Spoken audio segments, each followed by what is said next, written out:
Travis Kelce, we just saw on the TV outside. We did. Pfizer advert.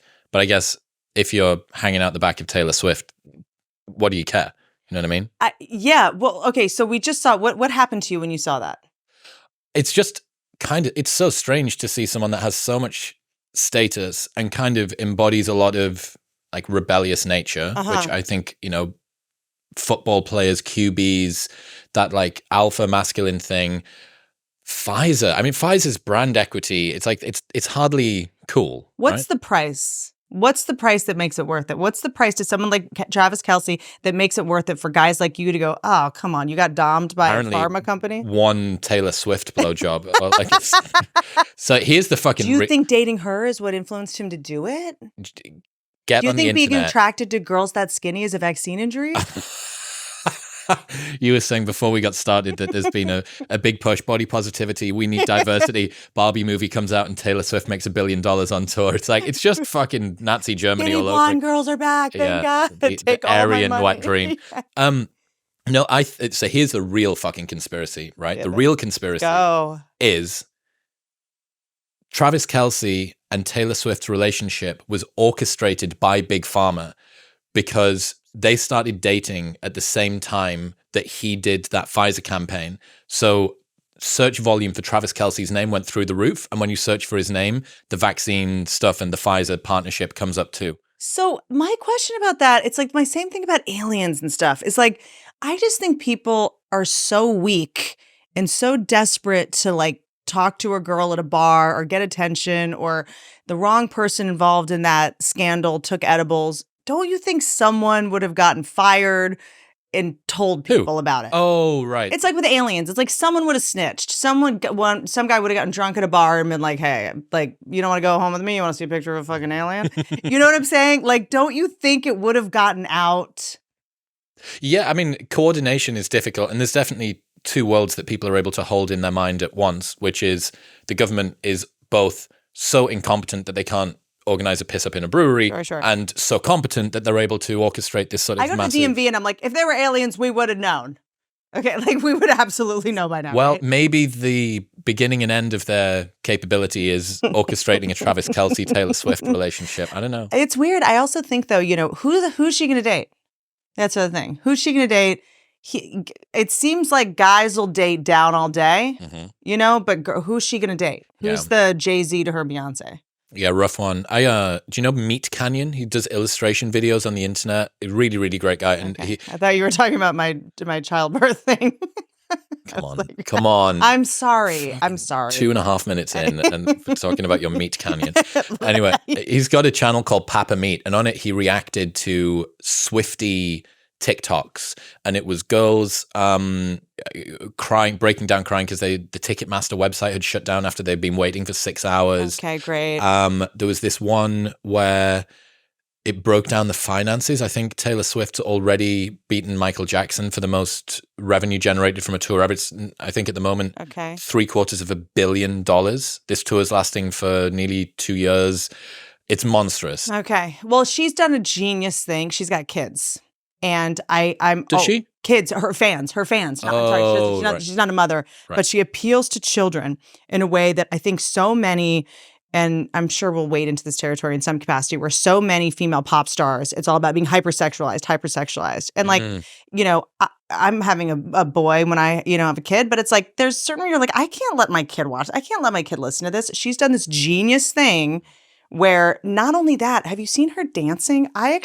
When I get into the conspiracy theories, I think she's very mindful about not being too overtly sexual. Dials that back. The way that, if you look at how she dances, she's like bad at dancing. It's not sexy. It's like awkward. She looks like one of those balloon men outside of a car dealership. Wacky, waving, inflatable arm, flailing tube man. Yeah. She kind of just is like sort of awkward and weird. There's never any sexuality about it. There's never any singing about sex. It's always just like getting your heart broken and these kind of relatively like teenage feelings. Mm-hmm. And I think she's done a really genius job of that. Well, I think in a world of Sam Smith wearing nipple tassels and dressing as the devil, the original culture is the counterculture, right? Yeah. Like if you want to predict the future, what you should do is look at a movement that's happening now that hasn't had the inverse happen yet. Yeah. Because every culture requires the equal and opposite thing, right? It's like the thermodynamics of fucking culture. So 2020, everyone's shut down. No one can go outside. 2021, Megan Thee Stallion does Hot Girl Summer, which is last year you weren't able to be your free self. This year, get with your girlfriends and do your hair and do your makeup. Wet Ass Pussy was around that time too. Maybe they could have come together. And then the year after that, they did Feral Girl Summer. So you had Hot Girl Summer, and then Feral Girl Summer was, don't shave, don't brush your hair, wear slouchy sweatpants, don't bother with boys. Yeah, for every culture, there has to be a counterculture. And if you've got Sam Smith doing his thing, Taylor Swift looks like a fucking conservative icon. She does. Comparatively, yeah. And then I think that's part of the reason, I mean, country music is also so big, because country music for the most part it's kind of like older women, they're wearing like boots and pants, and then you have Katy Perry with like cupcakes on her tits, it's kind of like, I think country music in general, parents feel safer letting their kids listen to it and going to shows. It's a little more innocent. Yeah, but what's the worst thing that's going to happen? You're going to be an alcoholic and get in a car wreck in a truck. And and a man might wear a square toe boot, which is a big problem for me. That's a large, I mean, I see that a lot in Austin, Texas. Yeah. But yeah, the this meat counting video, Papa on his second channel, Papa Meat, he's reacting to all of these things, and I didn't know, but she released a movie in cinemas. Oh, right? sure, yeah. Girls are losing their fucking minds with these bracelets. No, like a baton, like an LED thing, waving it around, and then the credits were rolling, and girls were holding hands, dancing in a circle underneath the fucking screen. They're losing their mind. I mean, I didn't know. She's our Star Wars. They have little lightsabers.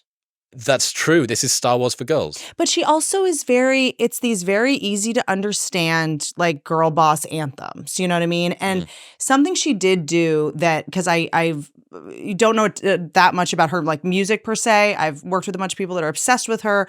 She does write all of her own stuff, which is very cool. She's not one of these, like, industry plants where she's got 15 writers and you go, she really does write it herself. And seems like she plays all the music herself.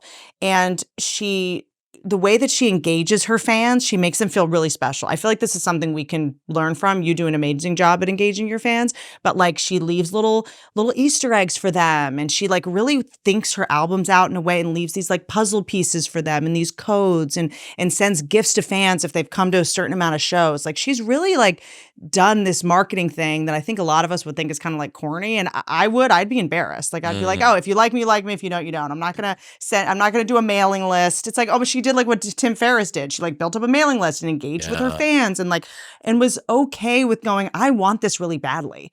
Like she was okay with being like, I want to be really famous and successful. It wasn't like, if you like me, you like me. If you don't, you don't. Yes. As a way to control if I get rejected, at least it wasn't, That's it was my idea.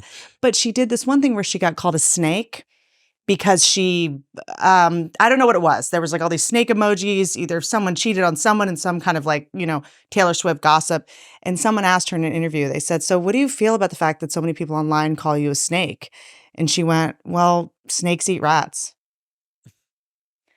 And I was like, that's pretty gangster. Like I see why girls like look up to her. Every time people come for her, she manages to sublimate it into something else. I think Elon Musk did something similar where he got popped for getting one of his staff at SpaceX or Tesla pregnant, and he just reacted to the tweet by saying the world's birth rates are declining. I need to do my bit. Like the fucking Brazilian jiu-jitsu lexical fucking trickery that you've just done there. She stunts on every time they come for her. She stunts on them somehow. And I think so much of our job as forward-facing people now is figuring out how to handle haters or like how to not respond, or you can't not respond at all, but you can't care too much, but she just kind of owns it. And then she'll put it into her songs. I think wit is such an underrated skill. Just being able to be witty with stuff. And you can be charming and not give it too much undue attention. Interesting that, look at this, the fucking Taylor Swift podcast.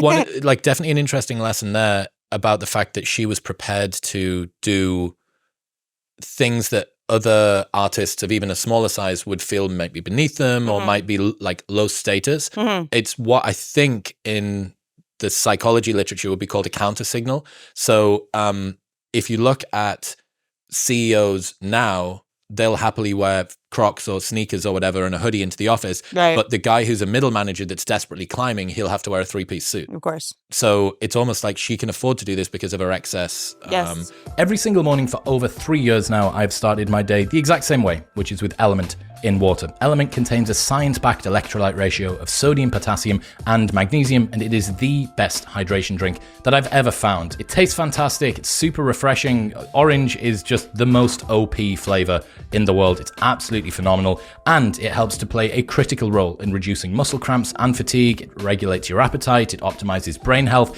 and it helps curb cravings. They're also the exclusive hydration partner to Team USA weightlifting and relied on by tons of Olympic athletes and everyday high performers all around the world. Also, there is a no BS, no questions asked refund policy where you can buy a box completely risk-free, and if you do not like it for any reason, they will give you a refund during an unlimited duration, and you don't even need to return the box. That's how confident they are that you'll love it. Element are giving away a free sample pack of all 8 flavors with your first box if you go to the link in the description box below, or drinklmnt.com/MW. That's drinklmnt.com/MW.